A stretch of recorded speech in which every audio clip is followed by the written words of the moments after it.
lesson learn-nya, saya terus terang bertahun-tahun, mungkin berapa 7 tahun terakhir ya, 7 tahun terakhir, saya belajar banyak menemukan anak-anak Indonesia yang luar biasa, yang datang dari keluarga berbagai macam ragam, ada yang dari guru, ada yang dari pelosok, yang benar-benar extraordinary. Jadi intinya bahwa kita punya sumber daya yang bagus dan kita Indonesia mendanai mereka untuk jadi orang-orang yang akan game changer nantinya, yang bisa mengubah sesuatu. Jadi tidak hanya membayar sekolah terus dia pulang terus dia bengong-bengong, enggak. Kita ingin melihat orang yang mampu untuk mengubah sesuatu begitu. Nah, tentu kalau di sekolah karena ini akademiknya harus bagus. Jelas rencana studinya, punya kemampuan akademik yang memadai untuk menyelesaikan studi on time. Nah, bukan tempat untuk mengisi waktu karena belum dapat kerjaan gitu. Nah, jadi biasanya yang dapat itu kalau mereka nganggur juga mereka dilihat juga nganggurnya kenapa gitu. Apakah dia tidak, ya macam-macam lah. Dan itu tidak bisa dispesialisasikan. Ada juga yang menganggur karena alasan mempersiapkan sekolah, macam-macam lah. Artinya Anda harus punya akademik yang bagus, kemudian saat wawancara jangan bluffing. Nah, pengalaman hidup sulit, ya growing pain setelah tamat itu terlihat saat wawancara dan terlihat seberapa karakter anak itu bisa bertahan atau menghadapi hal yang sulit. Untuk psikolog tuh yang luar biasa menanyai. Kemudian langitkan mimpi. Anda harus mensejajarkan mental Anda, kemampuan Anda harus juga sama dengan sekolah yang dituju gitu. Anda jangan sampai minder gitu untuk masuk ke sekolah bagus. Kalau Anda levelnya ambil level kampus yang bagus, mental Anda, siapkanlah diri Anda untuk bisa sekelas dengan teman-teman Anda, sekelas itu secara percaya diri ya, harus sekelas dengan teman-teman yang lain nanti dari berbagai macam negara. Jadi langitkan mimpi, usahakan Anda punya confidence yang tinggi karena Anda harus berhadapan dengan hal-hal yang besar nantinya. Leadership dan networking, calon pemimpin masa depan yang kita harapkan, memiliki kemampuan membina jaringan internasional untuk memajukan Indonesia. Jadi kemampuan bikin networking, kemampuan bergaul, itu yang dibutuhkan juga. Kemudian nikmati proses, Anda senang belajar, memahami setiap tahapan pendidikan, dan siap menjadi SDM yang berkualitas tinggi. Jadi orang yang suka belajar yang kita dapat inginkan. Orang yang haus dengan ilmu baru.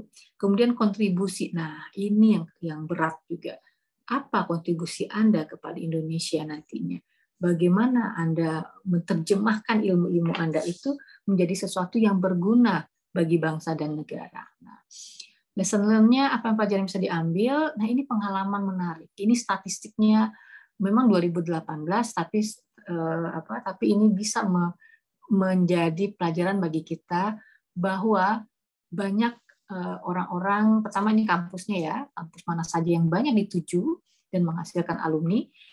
Kalau terlalu banyak alumninya ya ke depannya kita bisa lihat warna seperti apa, warna Inggris kah atau warna Amerika kah yang nanti bermain di Indonesia gitu. Nah, berikutnya temuan monitoring evaluasi. Nah, saya sangat suka melihat angka-angka ini karena kami sebagai melihat apakah salah pilih atau tidak atau memang kurang pas gitu.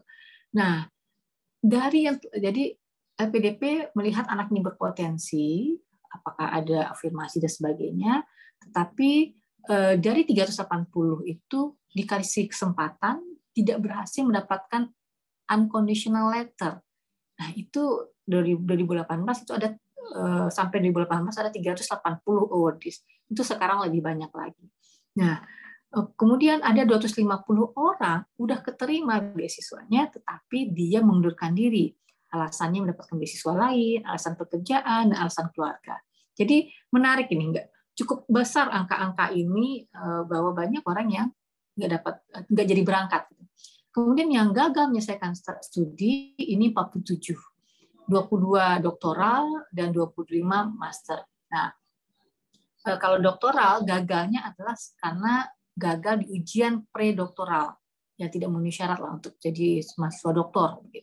Kemudian 25 magister mengalami kegagalan karena macam-macam. Ada yang DO, ada yang karena gagal bridging, kematrikulasi, dan sebagainya. Kemudian menarik adalah penerima beasiswa mengalami depresi selama studi. Nah, ini. Oke, ini menarik sekali. Semua awardee yang mengalami depresi adalah awardee yang tujuan kampus luar negeri. 3 di Inggris, 3 di Australia, 1 di Belanda, dan 1 Swedia, 1 di Norwegia. Nah, kebayang apakah kenapa mereka depresi sehingga tidak lulus gitu. Nah, tahun seleksinya tahun berapa saja? Ada 4 orang 2016, 2015, sebagainya. Totalnya 9 orang. Kemudian LOA yang kadaluarsa, nggak jadi berangkat karena LOA yang kadaluarsa. Ini ada 169 di dalam negeri, 181 di luar negeri, dan totalnya 380. Berbagai macam alasan kondisinya. Nah, jadi terkadang kita tadi yang sebelah tawakal tadi, walaupun Anda sudah diterima, belum tentu Anda bisa berangkat. Itu ada aja ininya kesulitannya gitu. Nah, jadi ini tahun seleksi mana saja yang gagal itu ada angkanya di sini.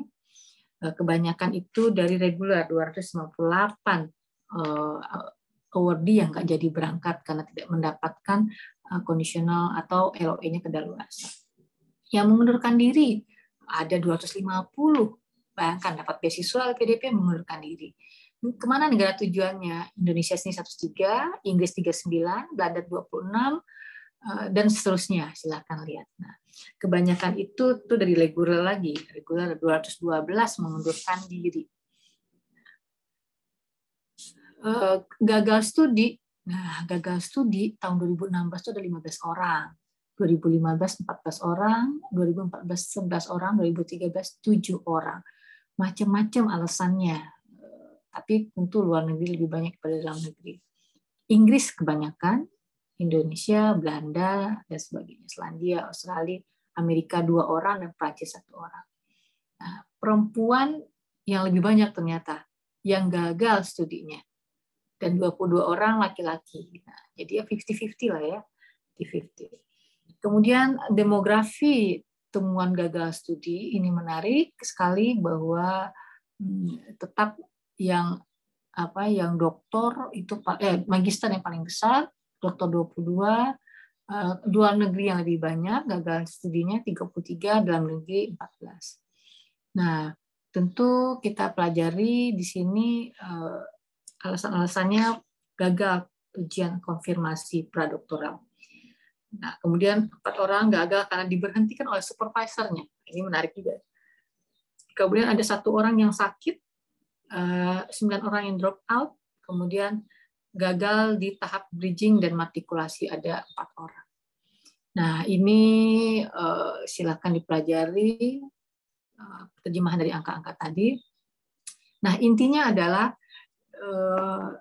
ya sekolah itu adalah bagian dari kehidupan, pilihan juga, ada risiko tentu di dalamnya, tapi ya kalau ingin sesuatu yang lebih maju, Anda harus mampu menahan risiko. If you risk nothing, then you risk everything. Jadi ini buat saya yang cocok dengan relevan dengan beasiswa ini. Nah, inilah prestasi dan penghargaan yang didapat oleh para penerima beasiswa LPDP. Nah, ini mungkin diperbarui tiap tahun. Ya, saya ambil beberapa tahun yang lalu. Ini orang-orangnya. Tentu berharap mereka sebagai game changer di Indonesia.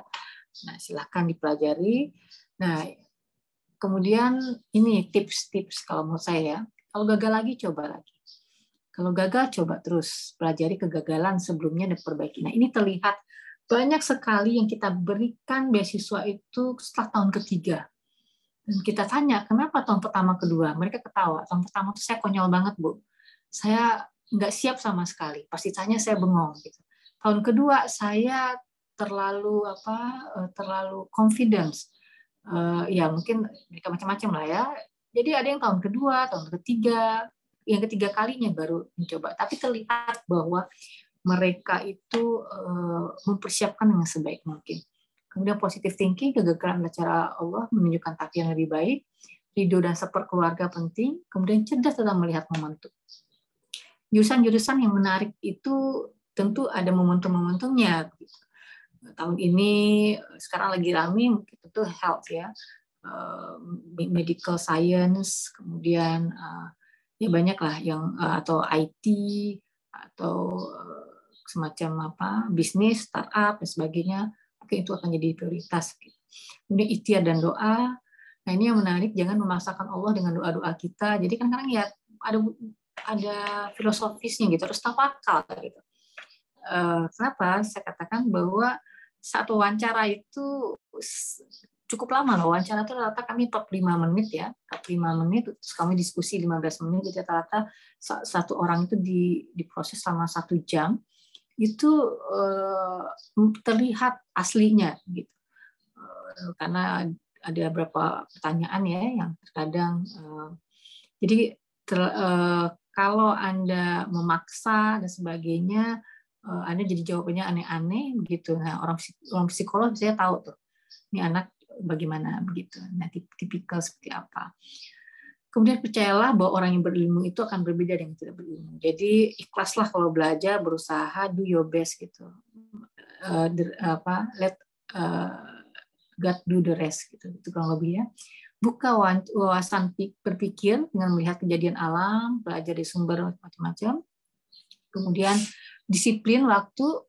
Nah, kemudian juga ya kalau berilmu tentu tidak harus S2, S3 ya, tetapi ya kalau kita dalam beasiswa tentu itu salah satu cara untuk bisa hidup lebih baik. Hukum alam berlaku, ilmu padi semakin berisi semakin merunduk. Nah, itu mohon juga dipahami. Itu hukum alam gitu, jangan melawan hukum alam. Nah, ilmu ya tentu menghantarkan pemiliknya bahagia dunia dan akhirat. Nah, tips berikutnya ya belajar dan belajar. Saya juga terus belajar sampai sekarang. Jadi tidak ada yang perlu sampai saat kapan kita berhenti belajar, tidak. Belajar terus menerus. Ini adalah link-link yang bisa diperoleh. Ini sumber-sumbernya, silakan dipelajari. Nah, terima kasih atas kesempatannya. Good luck for everyone. Harus work hard dan juga work smart. Ya, insya Allah. Oke, terima kasih. Assalamualaikum warahmatullahi wabarakatuh. Waalaikumsalam warahmatullahi wabarakatuh. Ya, terima kasih sekali Uni Dian ya, Uni Prof atas ilmunya luar biasa ya. Jadi teman-teman bisa melihat ya. Angka-angka tadi menarik sekali ternyata ya. Saya nggak tahu tuh ada berapa banyak yang sudah dapat tapi nggak berangkat. Ini jadi saya justru ingat haji justru sebenarnya kita udah dapat undangan ya, kadang udah tiket udah ada di bandara nggak bisa ya. Begitu juga ternyata dengan LPDP dan tadi juga sudah disampaikan berbagai macam menaklukkan wawancara mungkin seperti apa gitu, dan slide terakhir itu tips yang diberikan oleh Profesor Dian ini sangat luar biasa teman-teman. Saya rasa buat para pemburu beasiswa mungkin bisa dilihat lagi tipsnya nanti. Insya Allah nanti kami minta materinya ya ini untuk di-share kepada teman-teman. Nah,